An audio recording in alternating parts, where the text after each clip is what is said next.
धन्यवाद उपसभापति महोदय। आज जो बिल लेकर मैं इस महान सदन के सामने उपस्थित हुआ हूं, इसमें कांग्रेस पार्टी के श्रीमान पी चिदंबरम से लेकर श्री ब्रजलाल जी तक 17 लोगों ने अपने अपने अभिप्राय, अपने अपनी विचार रखने का काम किया है। मान्यवर, कुछ सदस्यों ने कुछ धाराओं पर, इसके दुरुपयोग पर आशंकाएं भी व्यक्त की है कि इसका दुरुपयोग हो सकता है। कुछ सदस्यों ने इसकी संवैधानिक वैधता पर भी सवाल खड़े किए हैं कि सुप्रीम कोर्ट ने जो जजमेंट दिए हैं, ये जजमेंट के हिसाब से यह बिल उचित नहीं है। इस सब का मैं डिटेल जवाब दूंगा माननीय। सबसे पहले मैं बिल को लेकर आने वाले मंत्री के नाते इस बिल का उद्देश्य सदन के सामने स्पष्ट करना चाहता हूं, क्योंकि रिकॉर्ड पर रहना चाहिए।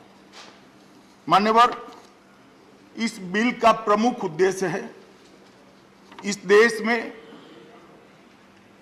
कानून की अदालतों में जो मामले जाते हैं उसमें दोष सिद्धि का प्रमाण बढ़ाना, ये इसका प्रमुख उद्देश्य है। पुलिस और फॉरेंसिक टीम की कैपेसिटी बिल्डिंग करना, ये इस बिल का उद्देश्य है। थर्ड डिग्री को नाबूद कर दोष सिद्धि के लिए साइंटिफिक एविडेंस प्रोसिक्यूशन एजेंसीज को उपलब्ध कराना, यह बिल का मान्यवर उद्देश्य है। और डेटा को सुरक्षित प्लेटफॉर्म पर रखकर उसको निश्चित प्रक्रिया के तहत साझा कर किसी भी नागरिक की प्राइवेसी रिस्क में न आए, उसकी प्राइवेसी का भंग न हो, इस प्रकार का व्यवस्था तंत्र बनाना, ये 4 उद्देश्य लेकर मैं इस महान सदन के सामने ये बिल को लेकर मान्यवर आया हूं। मान्यवर, बहुत बात हुई कि बिल से ये कर देंगे, वो कर देंगे, इस बिल से इसका दुरुपयोग हो जाएगा। मगर मुझे थोड़ा दुख भी है मान्यवर, जो झा साहब ने कहा कि चर्चा का स्तर बहुत अच्छा रहा। झा साहब, चर्चा का स्तर तब अच्छा माना जाता है जब बात बैलेंस तरीके से की जाए। मान्यवर, एक भी विपक्ष के सदस्य ने दोष सिद्धि का प्रमाण कम है और उसको बढ़ाना चाहिए, इसकी जरूरियात ही महसूस नहीं की। हम किस प्रकार का क्रिमिनल जस्टिस सिस्टम चाहते हैं, जिस क्रिमिनल जस्टिस सिस्टम के अंदर हत्या कर 100 में से 66 लोग बरी हो जाए, जिस सिस्टम के अंदर बलात्कार कर 100 में से 60 लोग बरी हो जाए, चोरी कर 100 में से 62 लोग बरी हो जाए, डकैती कर 100 में से 70 लोग बरी हो जाए, बाल अपराध कर 100 में से 62 लोग बरी हो जाए। दोष सिद्धि का प्रतिशत क्या है मान्यवर? कोई नहीं बोला। इतना सारा रिसर्च करते हैं तो इतना भी तो कर लेते और इसको स्पिरिट से रख देते। मान्यवर, हत्या के अंदर सिर्फ 44% लोगों को देश में हम सजा दिला पाते। मैं तो प्राइमरी कोर्ट की बात करता हूं, ऊपर जब जजमेंट आता है तब ये और गिरता है। मान्यवर, बलात्कार के अंदर 39%, चोरी के अंदर 38%, डकैती के अंदर 29% और बाल अपराध के अंदर 37% सिर्फ मात्र। क्या हम इसको बढ़ाना नहीं चाहते हैं? किसी ने इसका सजेशन नहीं दिया, कुछ अच्छे सुझाव देते कि भाई ये बढ़ाने के लिए ये जरूरी है, मगर इसमें इतना ध्यान रखिए, इसमें इतना सुधार करिए, तब तो चर्चा का स्तर ऊपर आया, मैं मान सकता था माननीय अध्यक्ष। मैं और देशों की भी बहुत सारी बातें हुई, उस देश के कानूनों का अध्ययन करे बगैर इसका रेफरेंस दिया गया है। हमारा कानून तो शक्ति के हिसाब से बच्चा है मान्यवर। इससे कठोरतम कानून दुनिया के देशों के अंदर बने हैं। और वहां पर दोष सिद्धि का प्रतिशत देखें, दक्षिण अफ्रीका में 82%, यूनाइटेड किंगडम में 84%, कनाडा के अंदर 64%, ऑस्ट्रेलिया में 97% और अमेरिका में 93%। ये क्यों है? क्योंकि वहां प्रोसिक्यूशन एजेंसी को साइंटिफिक एविडेंस का आधार मिला हुआ है। साइंटिफिक एविडेंस, फोरेंसिक एविडेंस, इसके आधार पर प्रोसिक्यूशन एजेंसी आगे बढ़ती है। इसलिए अदालतों को सजा करना बहुत सरल हो जाता है और जो गुनहगार है उसको कानून की गिरफ्त से भागना बहुत कठिन हो जाता है। क्या हम हमारी क्रिमिनल जस्टिस सिस्टम को उस ओर मोड़ना नहीं चाहते? मोड़ना चाहिए या नहीं चाहिए? ये सदन के सामने ये बिल आया, इसलिए मैं पूछना चाहता हूं, क्या हम सिर्फ राजनीति की कोरी चिंता करेंगे? राजनीतिक चिंताओं का सम्मान है, आपकी शंकाओं का भी जवाब देने का मेरा दायित्व है और मैं दूंगा भी। परंतु आप में से कोई एक तो भला बोलता कि भैया ये जरूरी है मगर इतनी चिंता करिए। एक का मैंने सब भाषण धैर्य से सुने मान्यवर, कहीं पर भी कोई नहीं बोला।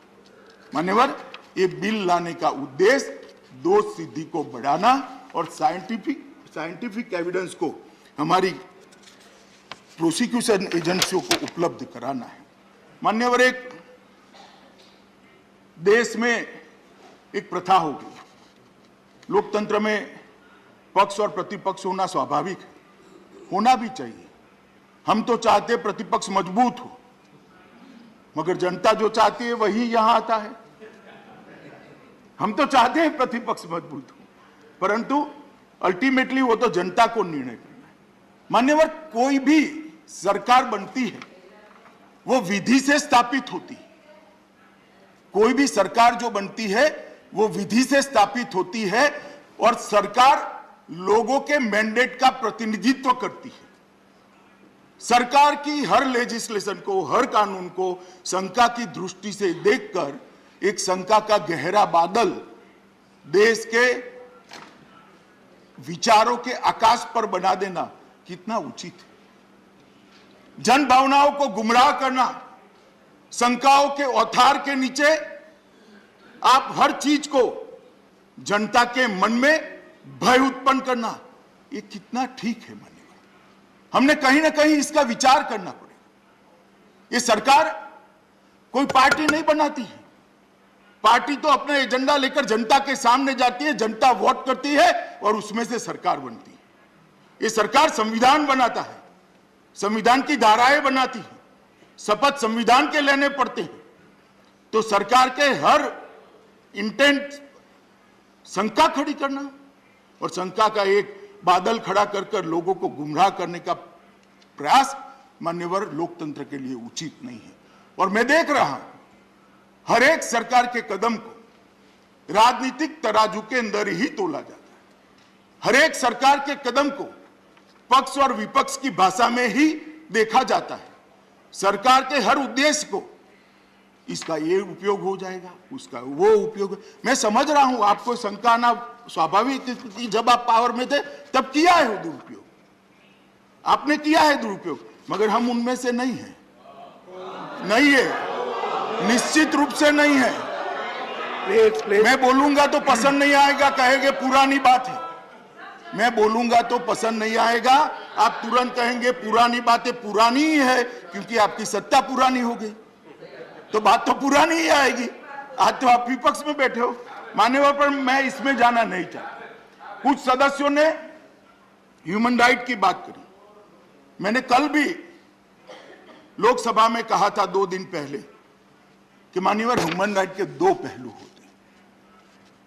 मैं मानता हूं कि जिसको कानून पकड़ता है उसका भी ह्यूमन राइट है, उसका भी सम्मान होना चाहिए। परंतु उपसभापति महोदय, हत्या जिसकी होती है, जो घर निराधार हो जाता है, जो घर का एक ही कमाकर घर का पालन पोषण करने वाला व्यक्ति मर जाता है, उसके बाल बच्चों का भी कोई ह्यूमन राइट होता है या नहीं होता है?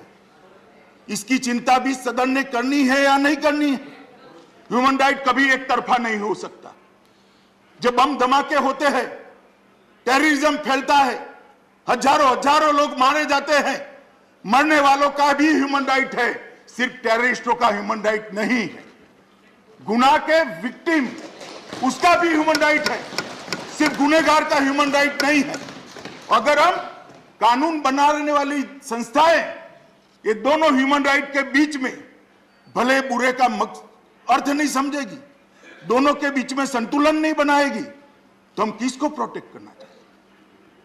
जो लोग कानून के भरोसे अपना जीवन जीना चाहते हैं, जिनकी संख्या 97% से ज्यादा है, इसकी चिंता न करें। इसकी चिंता जरूर करनी चाहिए मान्यवर।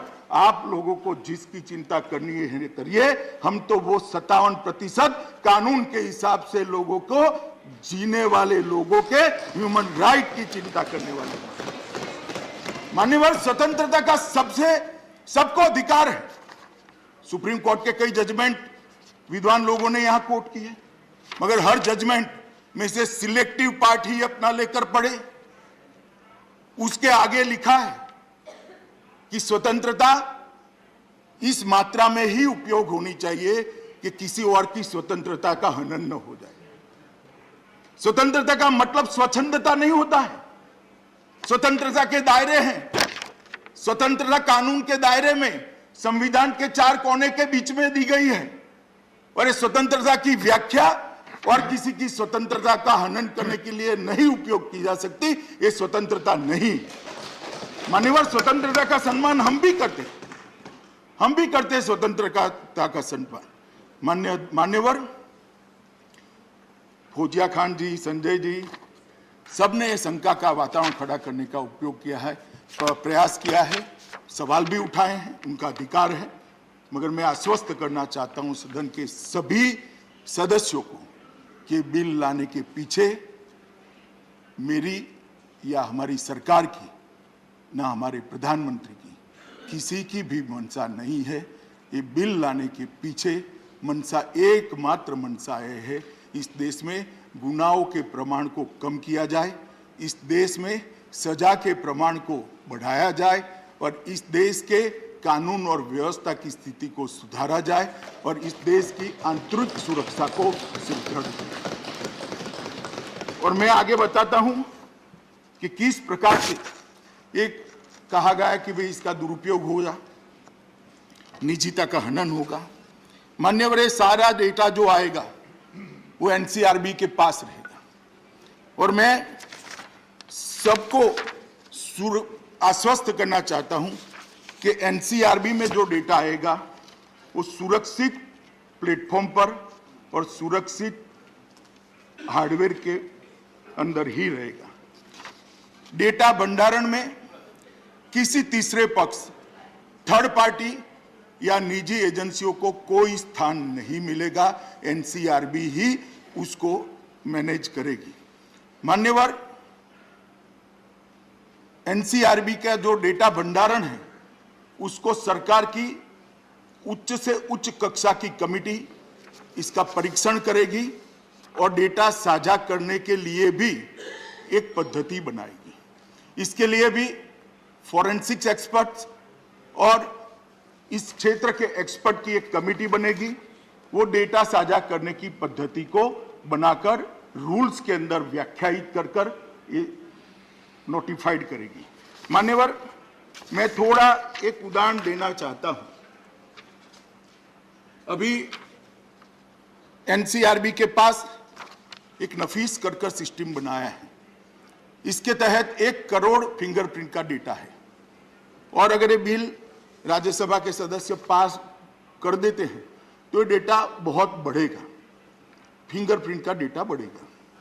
अब किसी भी राज्य के कोई एक दूर के गांव में चोरी होती है और पुलिस जाकर फिंगरप्रिंट लेती है, तो फिंगरप्रिंट लेने के बाद पुलिस इसको प्रिजर्व करती है, क्योंकि जब चोर पकड़ा जाएगा तब फिंगरप्रिंट मैच कर उसको सजा कराने के काम में आएगा। चिदम्बरम साहब ने तो फिंगरप्रिंट पर ही क्वेश्चन कर दिया, मगर अभी तो अदालतें मानती है इसको। इसलिए उसको सजा कराने के काम में आएगा। अब ये सिस्टम आने के बाद क्या होगा, किसी घर में चोरी होगी तो पुलिस अफसर फॉरेंसिक साइंस की टीम को बुलाकर वहां जो उपलब्ध फिंगरप्रिंट है उसको लेगा, घर के लोगों के फिंगरप्रिंट लेकर उसमें से घर के लोगों के फिंगरप्रिंट को बाहर निकालेगा। जो बच जाएगा वो फिंगरप्रिंट चोरी करने वाले शंकास्पद व्यक्ति के है। आज स्थिति है, पुलिस उसको ढूंढती है, उसका फिंगरप्रिंट लेती है और फिर मैच करती है। अब क्या होगा, वो फिंगरप्रिंट वो भेजेगा एनसीआरबी को। वो पुलिस स्टेशन को या पुलिस को पूरे फिंगरप्रिंट का एक्सेस नहीं है। वो पुलिस स्टेशन भेजेगा फिंगरप्रिंट एनसीआरबी को।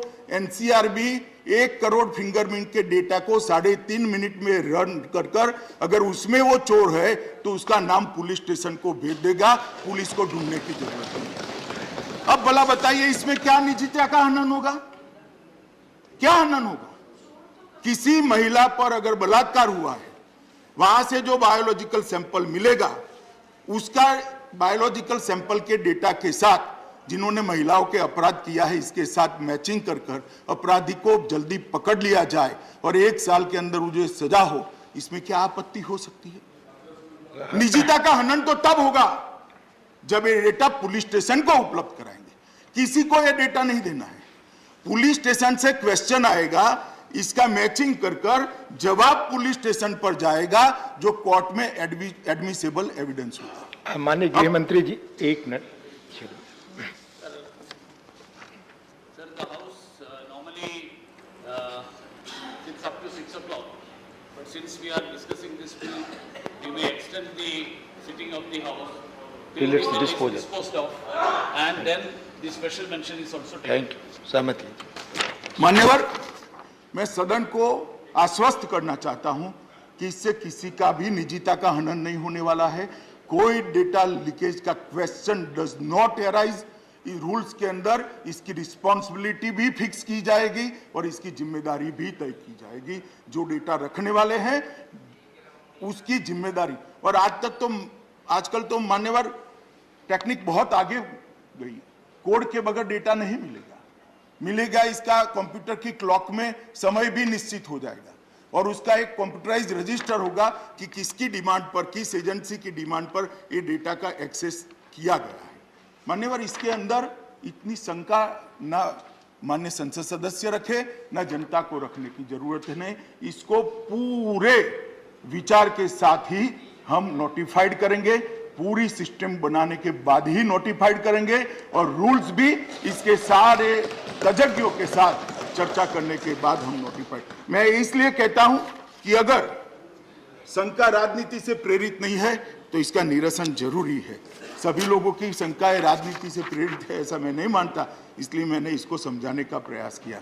मान्यवर, 2014 में देश के प्रधानमंत्री मोदी जी ने स्मार्ट पुलिसिंग की एक व्याख्या देश के सामने रखी थी और स्मार्ट पुलिसिंग की व्याख्या को उन्होंने बहुत स्पष्ट किया है, क्योंकि इस देश में जब तक पुलिसिंग के पद्धति को बदला नहीं जाता, इस देश के अंदर दोष सिद्धि के प्रमाण को बढ़ाया नहीं जाता और गुनाहों के प्रमाण को भी कम नहीं किया जा सकता। मान्यवर, इन्होंने एस से कहा था स्ट्रिक्ट और सेंसिटिव, एम से कहा था मॉडर्न और मोबाइल, ए से कहा था अलर्ट बट अकाउंटेबल, आर से कहा था रिलायबल एंड रिस्पॉन्सिव, टी से कहा था ट्रेन और टेक्नोसेवी। ये जो बिल है मान्यवर, ये टी को एड्रेस करने वाला है।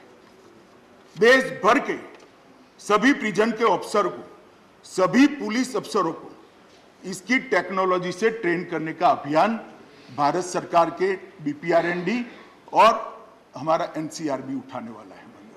इनको ट्रेन करेंगे और उनको टेक्नोसेवी भी बनाएंगे और तब जाकर ये बिल की मंशा सब पूरी होगी। मान्यवर, क्या हम आगे बढ़ना नहीं चाहते? मान्यवर, ये सदन ने भी ये सोचना पड़ेगा कि हम वही रहना चाहते हैं। सिर्फ राजनीति की गुल्ला डंडी खेलकर देश का विचार नहीं करेंगे हम। अरे बहुत सारी चीजें राजनीति के करने के लिए। मैं बंगाल आऊं चुनाव के लिए तब कर लो भाई, कौन डरता है, कर लेंगे 2-2 हाथ। हम नहीं डरते, मगर जहां तक जनता के संरक्षण का सवाल है, उसकी सुरक्षा का सवाल है, पुलिस को ताकत देने का सवाल है, गुनहगारों को सजा कराने का सवाल है, मुझे लगता है मान्यवर इसमें किसी ने राजनीति नहीं करनी चाहिए। और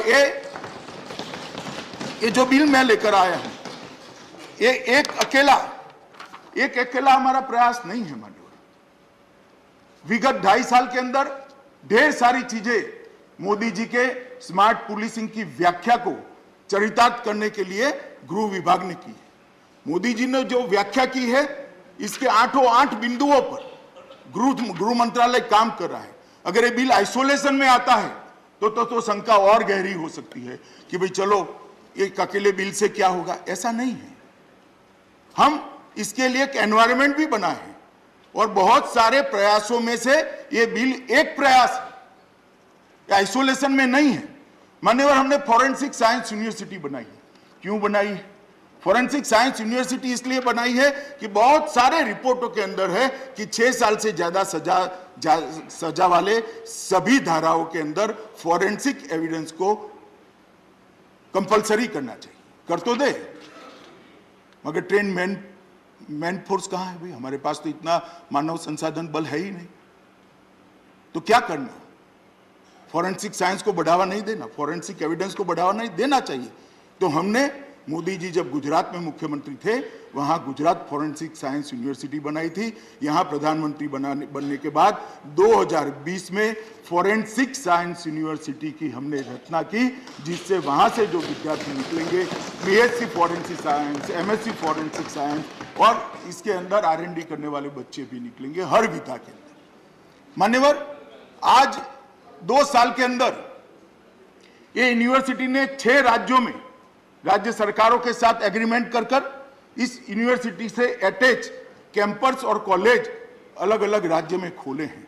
और मुझे पूरा भरोसा है कि कुछ ही सालों के अंदर ये यूनिवर्सिटी से और इसके संबंध कॉलेजों से अनेक विद्यार्थी बाहर आएंगे जो फॉरेंसिक साइंस के क्षेत्र में देश को न केवल मजबूत करेंगे, देश का नाम दुनिया में रोशन करेंगे। मान्यवर, और ये फॉरेंसिक साइंस यूनिवर्सिटी के जो तज्ञ बाहर आएंगे, वो केस को सजा कराने के लिए, अपराधी को सजा कराने के लिए फॉरेंसिक साइंस के साइंटिफिक एविडेंस के बेस को मजबूत कर प्रोसिक्यूशन एजेंसी की मदद में रहेंगे।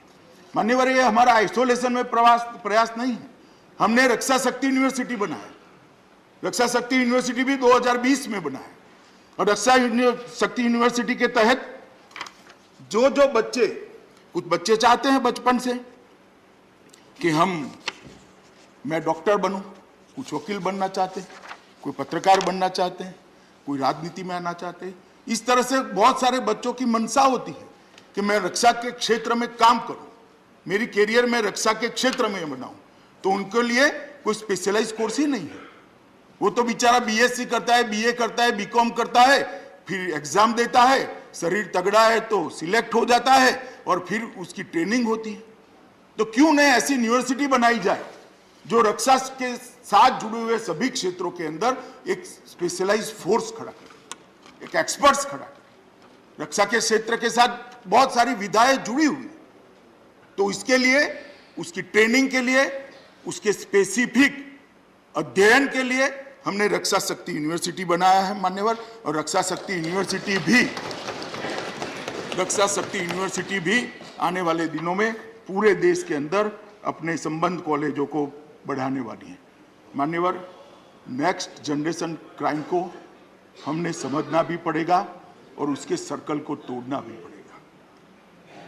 हम चाहते हैं कि पुलिस, देश की कानून प्रवर्तक एजेंसियां क्रिमिनल से 2 कदम आगे रहे, पुलिस से क्रिमिनल 2 कदम आगे न रहे। पुलिस को सुसज्ज करना पड़ेगा। आप ह्यूमन राइट, प्राइवेसी, ये सारी चीजों को कर पुलिस के हाथ में हथकड़ी लगा दोगे और उसको तैरने के लिए स्विमिंग पूल में डालोगे और कहोगे जाओ भैया गोल्ड मेडल लेकर आ जाओ, वो नहीं आ सकता। उसके हाथ को सशक्त करना पड़ेगा, उसके हाथ को मजबूत करना पड़ेगा, उसके हाथ में भी वेपन देना। तो ये प्रयास पुलिस को सशक्त करना है, कानून प्रवर्तक एजेंसियों को सशक्त करने के लिए प्रयास है।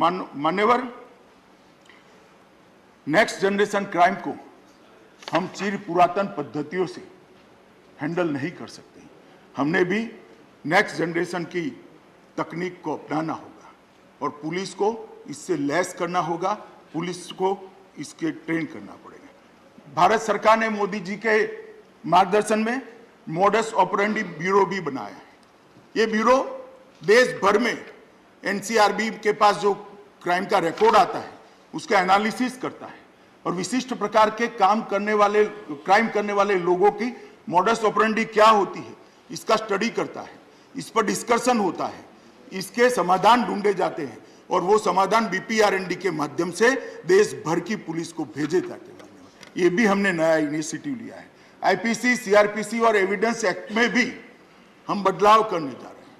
ये भी बहुत पुराने हो चुके हैं, इसको भी बदलाव, मैंने सभी मान्य संसद सदस्यों को पत्र भी लिखे कि आपका कोई इसमें सुझाव हो तो आप जरूर भेज दीजिए, हम इसको अभी बना रहे हैं। और जहां तक बात करा कि भाई स्टैंडिंग कमेटी को देना, मैं आपको विश्वास दिलाता हूं सीआरपीसी, आईपीसी और एविडेंस एक्ट तीनों को सुधार कर हम लाएंगे। निश्चित रूप से गृह विभाग की स्टैंडिंग कमेटी को देंगे और जांच परख कर ही मैं उसको गृह के अंदर, उसमें मुझे कोई आपत्ति नहीं, परंतु इस बिल में इतने बड़े बदलाव ही नहीं हो रहे। मैं बाद में एक्सप्लेन करता हूं, मैं तो रिक्वायरमेंट पर हूं। चिदम्बरम साहब ने और सारे लोगों ने जो जवाब दिए उसके मुझे जवाब देने हैं। मान्यवर, इसके अलावा हमने डायरेक्टर ऑफ प्रोसिक्यूशन का कार्यालय का भी सभी जगह, सभी राज्यों को मैंने पत्र लिखा है, एक डायरेक्टर ऑफ प्रोसिक्यूशन होना चाहिए जो प्रोसिक्यूशन एजेंसी को, हर राज्य की पुलिस को उस पर निगरानी रखे कि प्रोसिक्यूशन ठीक तरीके से हो। और ढेर सारे हमने ई गवर्नेंस इनिशिएटिव भी मान्यवर लिए हैं। मैं ई गवर्नेंस इनिशिएटिव को इसलिए बताना चाहता हूं कि सारी जो शंकाएं हो रही हैं वो शंकाओं का 2 मिनट में निरसन हो जाएगा ध्यान से सुनने के बाद। मान्यवर, एक CCTNS कर एक नेटवर्क सिस्टम भारत सरकार का चलता है। मैं इस ग्रुप को इन्फॉर्म करना चाहता हूं कि 16,390 मतलब 100% पुलिस थानों ने CCTNS नेटवर्क को अपना लिया है और पूरे देश के थाने CCTNS नेटवर्क से चलते हैं और 99% पुलिस स्टेशन में अब FIR CCTNS में सीधे दर्ज हो रही है। जहां नेटवर्क के थोड़े प्रॉब्लम है इसका भी हम सॉल्यूशन ढूंढ रहे हैं। मान्यवर, CCTNS नेटवर्क के अंदर 7.47 करोड़ FIR उपलब्ध है। जो डेटा लीकेज की बात करते हैं मैं उनको बताना चाहता हूं। मान्यवर, केंद्र शासित प्रदेश, राज्य और केंद्रीय जांच एजेंसी, ये सारी एजेंसियां, राज्य की पुलिस भी इसका उपयोग कर रही है। मान्यवर, ई प्रोसिक्यूशन भी हमने चालू किया है और 751 जिलों में, प्रोसिक्यूशन के जिलों में ई अभियोजन को लागू कर दिया गया है। आज तक कोई फरियाद नहीं। ई प्रिजन, देश की 1259 जेलों में ई प्रिजन लागू कर दिया गया है, कोई फरियाद नहीं आई। ई फॉरेंसिक्स, 117 फॉरेंसिक लैब में ये लागू हो चुका है, ऑनलाइन हो चुका है, आज तक कोई फरियाद नहीं। Inter operable criminal justice system ICJS वो भी लागू हो गया है और ICJS के तहत अब CCTNS, ई प्रिजन, ई कोर्ट और ई फॉरेंसिक को जोड़ने का भी काम अब चालू हो गया है और वो एकीकृत डेटाबेस से एनालिटिकल मॉड्यूल भी बनाए गए हैं जिससे देश भर के क्राइम का एनालिसिस होकर उसके रोकने के मॉड्यूल बने। कई राज्य ऐसे होते हैं जहां समान प्रकार के क्राइम होते हैं, कई जिले ऐसे होते हैं जहां समान प्रकार के क्राइम होते हैं, कुछ सागर किनारे के जिले हैं वहां अलग प्रकार के क्राइम होते हैं। मध्य प्रदेश, उत्तर प्रदेश और बिहार एक अलग प्रकार के क्राइम होते हैं जहां मैदानी इलाके हैं, कुछ जिले पहाड़ी हैं वहां अलग प्रकार। ये सबको ये एकीकृत डेटाबेस से एनालिटिकल मॉड्यूल से हम एनालिसिस करते हैं और इसके समाधान BPRND को भेजते हैं। गृह मंत्रालय का मतलब आपके मन में बहुत सीमित है। मैं बहुत बोलना नहीं चाहता था, मगर जो व्याख्या मेरे मंत्रालय की आप लोगों के मन में है, मुझे लगा इसे मुझे बदलना ही पड़ेगा, इसलिए मैं आज इतनी डिटेल बात करता हूं। मान्यवर, investigation tracking system for sexual offence ITSSO वो भी हमने लागू कर दिया है और देश भर में ये सिस्टम लागू हो गई। यौन अपराधियों का राष्ट्रीय डेटाबेस NDSO भी ऑनलाइन उपलब्ध है मान्यवर, और लगभग 11.83 लाख यौन अपराधियों का डेटा एजेंसियों के लिए ऑनलाइन उपलब्ध है, कोई फरियाद नहीं आई। क्राइम मल्टी एजेंसी सेंटर, उसको भी हमने लॉन्च कर दिया गया है और लगभग 59,937 लोगों ने क्राइम मैक का इस्तेमाल किया है और लगभग 23,000 अलर्ट्स इससे जनरेट हुए हैं। मान्यवर, मोडस ऑपरेंडी ब्यूरो की बात मैंने पहले आपको कर ही दी है। NCRB ने एक पोर्टल पर नागरिक सेवाएं शुरू की है, जिसके लॉन्च के बाद अब तक 2,27,400 लॉगिन हो चुके हैं और अलग अलग सेवाओं को उसको जवाब दिया गया है। लापता व्यक्ति की खोज, ये CCTNS से लेकर हमने एक अलग सुविधा बनाई है। लापता व्यक्तियों की खोज, किसी भी व्यक्ति गुम हो जाता है तो उस पर पोर्टल पर आता है, वहाँ एक डेटाबेस होता है, इसके साथ मैचिंग होता है। और मैं सदन को बताना चाहता हूँ, यही पोर्टल के तहत मान्यवर 14,513 लोग अपने परिवारजनों को वापिस लेने का काम मान्यवर हो। वाहन सेकंड हैंड व्हीकल अगर किसी को खरीदना है तो चोरी का है नहीं है किसी को मालूम नहीं, लोग ले लेते हैं बेचारे, फिर पुलिस उनके घर पर पहुंच जाती है, उनको भी पकड़ कर ले जाती है चोर के साथ साथ। तो उसको पहले कैसे मालूम है? तो हमने लगभग इसके लिए एक डेटाबेस CCTNS से चोरी किए हुए वाहनों का जो कंप्लेन है उससे बनाया।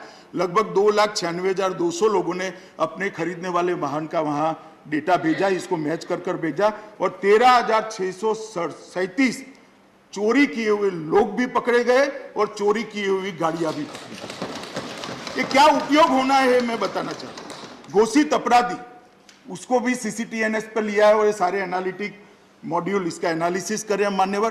तो घोषित अपराधी जो पुलिस ने हमारे यहाँ अलग अलग राज्यों के थानों ने, DIG ने, IG ने या DG पुलिस ने भेजे, इसमें से घोषित अपराधी भगोड़े 16,176 लोगों को पकड़ने का काम इस नेटवर्क के माध्यम से। मान्यवर, ICJS के एनालिटिकल टूल के द्वारा भी हमने बहुत सारा खर्चा किया है मान्यवर। लगभग 2050 करोड़ का खर्चा भारत सरकार ने सारी व्यवस्थाओं के बीच। मैं इसलिए कह रहा हूं कि ये बिल आइसोलेशन में नहीं है, ये बिल है सबके अंदर एक खूंटी कड़ी है। हमारे पास क्रिमिनल का डेटा नहीं है, वो क्रिमिनल का डेटा इसके अंदर ऐड होने से इन्वेस्टिगेशन और प्रोसिक्यूशन बहुत सरल हो जाएगा। और क्या भय है, किस चीज का भय है मान्यवर? I4C के माध्यम से ढेर सारे और भी अलग अलग सेवाएं ली हैं और 112 के माध्यम से सभी पुलिस सेवाओं को एक ही फोन नंबर पर लाने का काम भी भारत सरकार ने मोदी जी के नेतृत्व में किया है।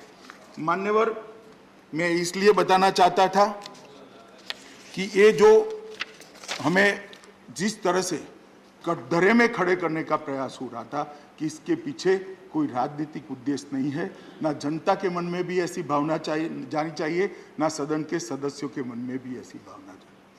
हमें भी मालूम है ये जो लोकतंत्र के अंदर कुर्सी होती है ना, ये यावत चंद्र दिवाकरों नहीं होती है, कल कोई भी आ सकता है।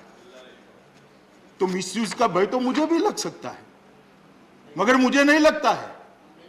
मिसयूज होगा तो देश की अदालतें हैं, मिसयूज हुआ भी है, लड़कर हम निकले भी है और अदालत ने चांटा भी लगा है। मान्यवर, भय से हम नहीं जीते हैं और किसी भय के अधीन देश के करोड़ों लोगों को क्राइम की दुनिया से लड़ने का, उससे सुरक्षा का उपाय न करे, ये कोई ठीक बात नहीं है, ना जो सोचने का तरीका ठीक है। मान्यवर, दोष सिद्धि का जो प्रमाण कम है, इस पर कई सारी कमिटियों ने, कई सारे लोगों ने ढेर सारी चर्चाएं करके रिपोर्ट भारत सरकार को दी है। प्रमुखतः 3 ही कारण बताए गए हैं मान्यवर। एक तो सबूतों की कमी, सबूतों की कमी के आधार पर प्रतिवर्ष 7.5 लाख केस में आरोपी छोड़ दिए जाते हैं। अदालत कहती है पर्याप्त सबूत नहीं है। अगर उसके साइंटिफिक सबूतों को अदालत के सामने रखें तो मैं मानता हूं कि ये केसों की संख्या आधे से भी कम हो जाएगी और लगभग 3.5 लाख केसों में सजा का प्रमाण हम बढ़ाएंगे। न्याय की प्रतीक्षा, अदालत बार बार प्रोसिक्यूशन एजेंसी को कहती है कि भाई आप और सबूत लेकर आइए, और सबूत लेकर आइए, और डेट पर डेट पड़ती है, न्याय लेट होता जाता है। जो निर्दोष है वो भी बेचारा आरोपी बना रहता है। माननीय उपसभापति महोदय, इससे समाप्त हो जाए। और वित्तीय क्षमता भी कम है। जब डेट पर डेट पड़ती है तो इस ओर से तो सरकार लड़ती है। जो आरोपी होता है कई गरीब भी होते हैं, इनके घर के घर बिक जाते हैं, वो ऋण के बोझ के तले दब जाते हैं। अगर प्रॉम्प्ट एकदम स्पीडी न्याय मिलेगा तो कुछ नहीं होगा। और मैं मानता हूं अगर साइंटिफिक एविडेंस का प्रमाण हमने बढ़ाया तो न्याय जल्दी मिलेगा। मान्यवर, ये बिल लाने के लिए उद्देश्य के लिए कुछ पूछ रहे थे। मैं ये भी आगे तो मैंने उद्देश्य बताया, मगर एक और उद्देश्य बताना चाहता हूं। मान्यवर, इन्वेस्टिगेशन 3rd डिग्री पर इस जमाने में निर्भर नहीं रहना चाहिए। इन्वेस्टिगेशन को 3rd डिग्री पर से बदलकर तकनीक की डिग्री पर हम ले जाना चाहते हैं, डेटा की डिग्री पर ले जाना चाहते हैं और इंफॉर्मेशन की डिग्री पर ले जाना चाहते हैं। और ये सब सहमत हो गए कि 3rd डिग्री के आधार पर इन्वेस्टिगेशन नहीं हो करना चाहिए। कब बंद होगा? जब उसको साइंटिफिक एविडेंस का आधार लेंगे। इसलिए मान्यवर, ये बिल लेकर मैं यहां पर उपस्थित हुआ हूं। मान्यवर, ढेर सारी बातें हैं, मैं इसके दूसरे हिस्से में बताऊंगा।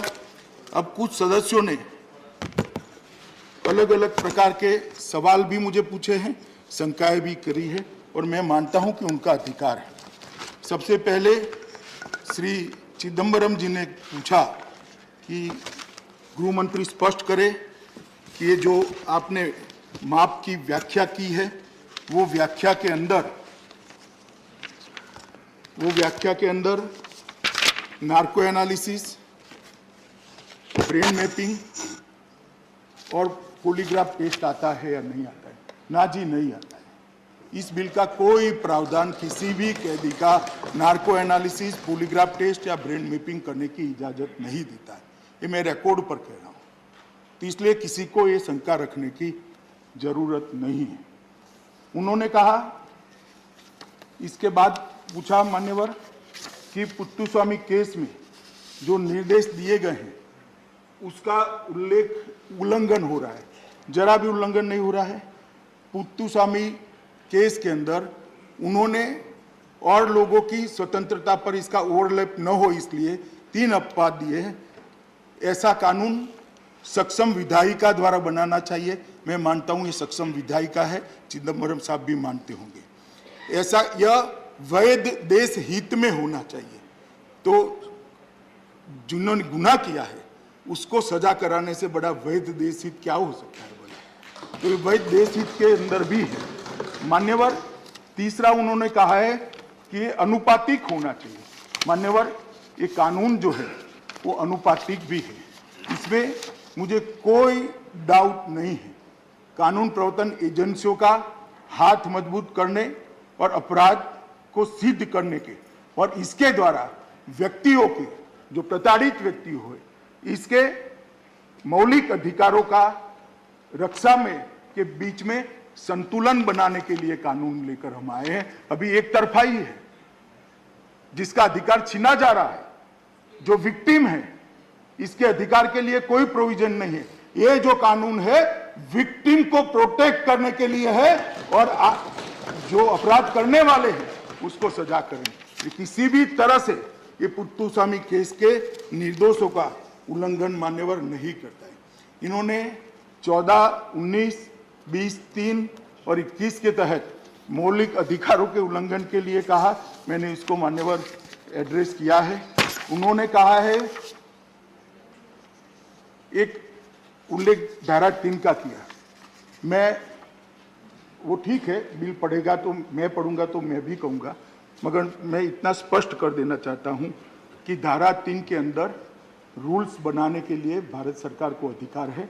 इसकी व्याख्या भी हम करेंगे और ये सुनिश्चित करेंगे कि पॉलिटिकल आंदोलन वाले किसी भी व्यक्ति को सिर्फ पॉलिटिकल आंदोलन के लिए ये अपने माफ न दें। मगर पॉलिटिकल नेता का अगर क्रिमिनल केस में अरेस्ट होता है तो उसको फिर नागरिक के एतपार रहना पड़ेगा, परंतु पॉलिटिकल आज्ञा का मतलब पुलिस की आज्ञा का उल्लंघन या तो किसी भी प्रकार की निषेधाज्ञा का उल्लंघन, इस प्रकार के उल्लंघन के लिए किसी भी पॉलिटिकल व्यक्ति का नाम नहीं लिया जाएगा। मैं सदन को आश्वस्त करना हूं माननीय, और इसके लिए हम रूल्स में प्रोविजन भी करेंगे। रूल्स बनाने का हमने पीछे एक हमारा अधिकार भी रखा है, बिल को ध्यान से जिन लोगों ने पढ़ा होगा उसको मान्यवर मालूम होगा। मान्यवर, जो यही है, अगर नागरिक धरना देता है तो उस पर केस होगा, जिसकी मैंने बात कर ली। पुट्टू स्वामी केस वाली भी बात मान्यवर मैंने कर ली है। मान्यवर, इसके बाद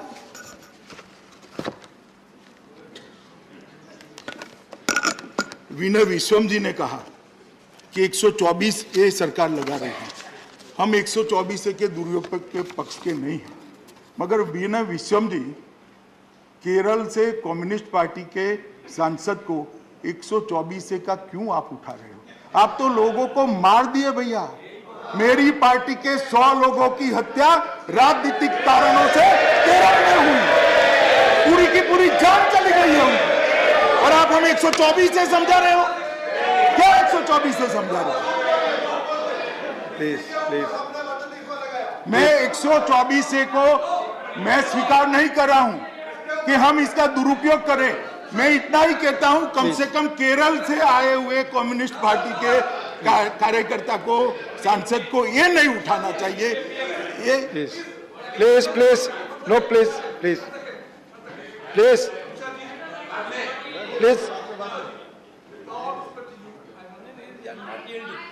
In Kerala, under 124A, nobody is implied.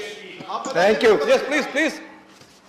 Thank you Vinay ji. I request you to correct yourself. आप एक नाम बताइए. Please. अरे ढेर सारे उदाहरण है भाई। It's a wrong statement. Thank you Vinay ji. ढेर सारे उदाहरण। थैंक यू प्लीज नहीं, let home minister please Vinay ji please no मान्यवर, प्लीज मान्यवर, इनकी इच्छा है तो इसी सदन के सवाल जवाब में से मेरी नहीं कोई और सरकार ने जो जवाब दिए हैं वो मैं सदन पे रखने के लिए तैयार हूं। मान्यवर, केरल विधानसभा में सवाल जवाब में जो जवाब आए हैं वो मैं सदन पर रखने के लिए प्लीज। मैं इरिस्पॉन्सिबल स्टेटमेंट नहीं करता।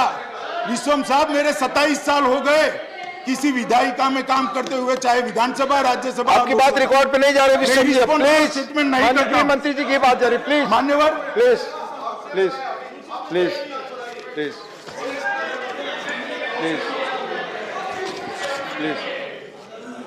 मान्यवर, एक सदस्य ने कहा कि आंख में से आंख डालकर जवाब दे सकते हो। मैं तो जरूर दे सकता हूं अगर कोई आंख में से आंख डालकर पूछने की हिम्मत रखता है, जरूर दे सकता हूं, और किसी भी फोरम में रहे, क्योंकि मेरे मन में चोर नहीं है साहब। हम वही करते हैं जो हमारी आत्मा कहती है, और हम वही करते हैं जिसको आत्मा कानून के हिसाब से मानता है। मान्यवर, मुझे कोई तकलीफ नहीं है, कोई आंख में से आंख डालकर सवाल पूछे, मैं आंख में आंख डालकर जवाब भी जरूर दे दूंगा। मान्यवर, संजय सिंह जी ने कहा कि गुजरात में ये FIR, अरे संजय बाबू, मान्यवर, आपके माध्यम से मैं संजय बाबू को कहना चाहता हूं, अभी तो आप गुजरात गए हो, मुझे तो मालूम नहीं कोई FIR हुई या नहीं हुई इनकी पार्टी पर। कुछ करा होगा तो हो भी सकती है, मगर बंगाल चले जाओ, जान चली जाएगी। अच्छा है अभी वहां गए नहीं हो आप।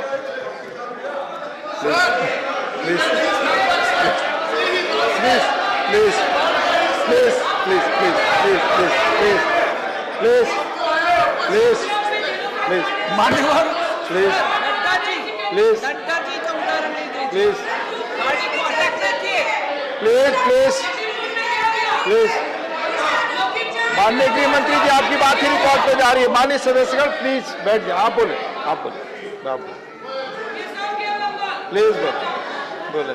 मान्यवर, ये कुत्ते हैं, आप गए हो, मैं गया था 2019 के चुनाव में, मेरे रोड शो पर आग के गोले फेंके गए, हमारे राष्ट्रीय अध्यक्ष गए नड्डा जी, इनकी गाड़ी को घेर कर उन पर जघन्य हमला किया गया। क्या पूछ रहे हो? क्या पूछ रहे हो? कैसे ना बोल सकते हो? ये रिकॉर्ड पर है, कोर्ट ने संज्ञान लिए है मान्यवर। प्लीज माननीय गृह मंत्री जी के ही बातें जा रही है रिकॉर्ड पे और किसी की नहीं। प्लीज प्लीज प्लीज मान्यवर, please please please please please please please please please please please माननीय माननीय गृह मंत्री जी को आप बोलने दें। Please please please please please please thank you please please माननीय गृह मंत्री जी की बात रिकॉर्ड पे जाएगी। माननीय गृह मंत्री जी प्लीज प्लीज। मान्यवर, सुखेंदु शेखर रॉय जी ने कहा कि SC ST माइनॉरिटी की DNA प्रोफाइलिंग, भाई पूरे सदन को मैं पूछना चाहता हूं, इसमें ST SC माइनॉरिटी कोई शब्द है क्या? किस चश्मे से पढ़ते हो सुखेंदु रॉय जी? किस चश्मे से पढ़ते हो बिल को? अरे बिल बोले हैं आप, मैं तो सुनकर लिखा है।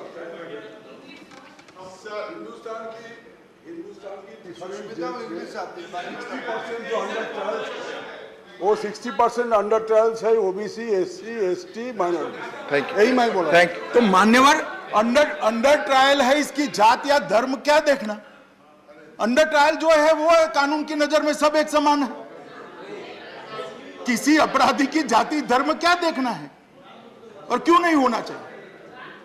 मान्यवर, उन्होंने कहा है फासिस्ट बिल है, मैं ज्यादा टिप्पणी नहीं कर सकता।